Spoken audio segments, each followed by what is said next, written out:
Vous êtes commerçant, artisan, vous avez un point de vente, vous publiez déjà sur les réseaux. Vous avez certainement une page Facebook et un compte Instagram.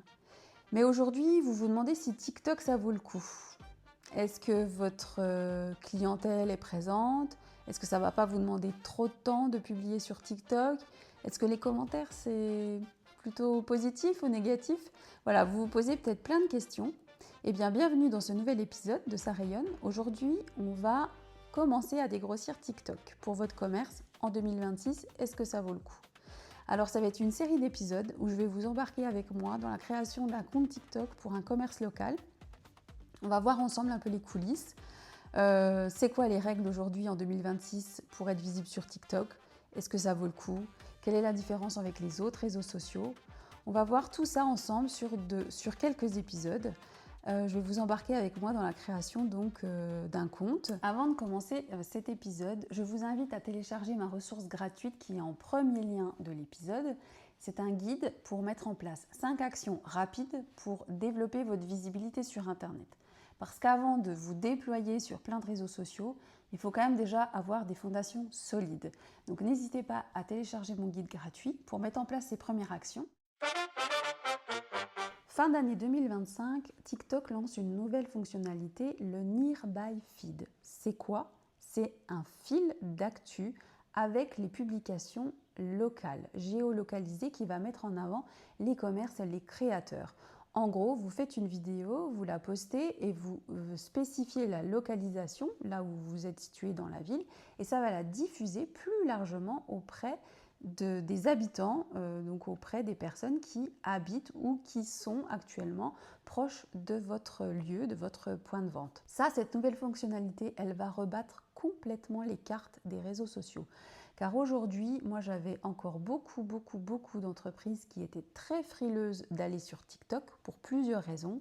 On va le voir au fur et à mesure de cet épisode.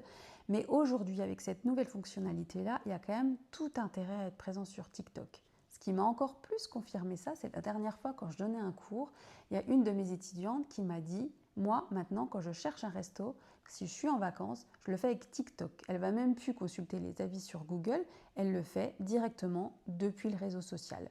Elle va voir le compte qui ressort, elle va regarder les vidéos et ça va lui donner envie ou pas d'aller dans le resto. Et là, je me dis « Ok, TikTok pour le commerce local, ça change tout. »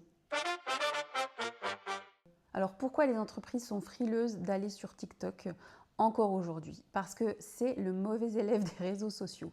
TikTok, il a émergé en 2020 avec le Covid, où les gens avaient besoin de divertissement et il y avait vraiment énormément de contenu humoristique. C'était les vidéos drôles, c'était les vidéos des personnes qui dansent.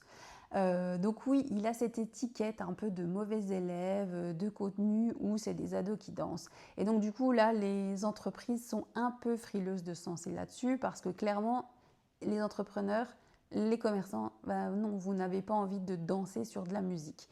Mais malheureusement, comme je dis, c'est un peu une étiquette qui reste et c'est plus forcément ce qui se passe sur TikTok. Le deuxième point, c'est que quand on a déjà des réseaux sociaux, ça prend déjà du temps. Donc si déjà on poste sur Facebook, sur Instagram, clairement, on n'a peut-être pas envie encore de faire du contenu pour TikTok. Surtout que jusqu'à présent, TikTok, il demandait à ce qu'on poste quand même très régulièrement, voire quotidiennement. Donc c'était beaucoup de travail de poster quand même tous les jours. C'était du contenu où il fallait être beaucoup plus naturel, spontané, brut, voire avec un peu d'humour. Et donc du coup, tout le monde n'est pas à l'aise pour faire ce genre de contenu. C'est des entreprises qui vont créer du contenu plutôt pour Instagram où on est sur un univers très esthétique, soigné, et c'est clairement pas le même univers sur TikTok. Donc ça aussi, ça freine les entreprises de se dire je ne vais pas mettre 2 fois plus de temps à poster ou à créer du contenu pour un autre réseau social. Je préfère me concentrer sur un Instagram ou un Facebook et ne pas trop me disperser, et c'est tout à fait normal de penser ça et c'est une très bonne stratégie.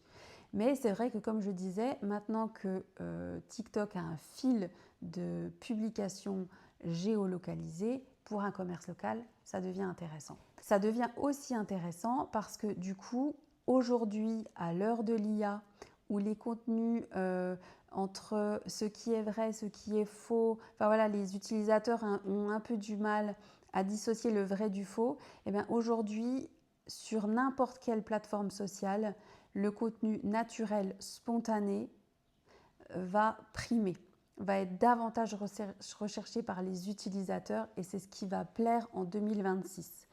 Donc, ça veut dire que pour un commerce, vous n'allez plus avoir besoin de créer du contenu très chiadé, très léché sur Insta et du contenu plus brut, spontané sur TikTok. Vous allez pouvoir créer le même contenu pour les deux plateformes. Ce qui fait aussi que TikTok est intéressant aujourd'hui pour un commerce, c'est que pareil, l'algorithme, grâce à cette géolocalisation, va pousser votre contenu et c'est que du coup, vous n'êtes plus obligé de poster quotidiennement pour avoir de la visibilité. Parce que il y a encore un an, quand une boutique me demandait est-ce que ça vaut le coup d'aller sur TikTok, ça vaut le coup, bof. Bof, pourquoi? Parce que du coup, on met déjà beaucoup d'efforts dans la création de contenu pour un Facebook et Instagram. On n'est pas en capacité humaine ou financière de faire encore plus de contenu, un contenu différent pour du TikTok et de poster autant de fois. Et surtout, alors c'est vrai, TikTok, la population, les utilisateurs sur ce réseau social sont quand même beaucoup plus jeunes. On est sur une tranche adolescente ou jeune adulte. Ça, c'est pour la plus grande majorité des utilisateurs. Attention, il n'y a pas que des jeunes utilisateurs, il y a de tout, mais en plus grande proportion, ce sont des jeunes utilisateurs. Et donc, du coup, si vous êtes sur une boutique qui s'adresse plutôt à des 35, 40 et plus, eh bien oui, encore aujourd'hui, il n'y avait pas forcément... c'est pas qu'il n'y avait pas d'intérêt à aller sur TikTok, c'est que du coup, est-ce que ça valait le coup? À un moment donné, il faut aussi se centraliser, il faut aussi faire des choix, on ne peut pas être partout. Et donc du coup, il y a encore, voilà, l'année dernière, ben non, c'était peut-être pas encore très intéressant d'aller sur TikTok. Mais là, tout change. De toute manière, les réseaux sociaux, c'est comme ça, il y a toujours des nouvelles fonctionnalités, ça bouge, ça change. Et donc du coup, aujourd'hui, oui, TikTok a un intérêt quand on a un commerce local ou un point de vente, quand on accueille du public dans un lieu, grâce à donc cette fonctionnalité-là, ce fil de géolocalisation. Aujourd'hui, c'était un premier épisode d'introduction. Oui, c'est intéressant. Maintenant, reste à savoir comment on va le faire. Et donc là, dans les prochains épisodes, abonnez-vous pour me suivre. Je vais vous emmener avec moi dans les coulisses de la création d'un compte TikTok pour un commerce local. Il y a un de mes clients qui a accepté d'aller sur TikTok et donc on va le faire ensemble. Je vais tout vous dévoiler. Vous allez peut-être essuyer les plâtres avec moi. Je vais vous montrer donc la création d'un compte quand on part de zéro. Clairement aujourd'hui, j'ai du contenu. J'ai plein de vidéos que j'ai fait pour ce client, que j'ai posté pour des réels Instagram et Facebook qui fonctionnent bien. Je vais, dans un premier temps, clairement les tester sur TikTok. On va voir ensemble tout ça. Je vais vous montrer les avantages, les inconvénients.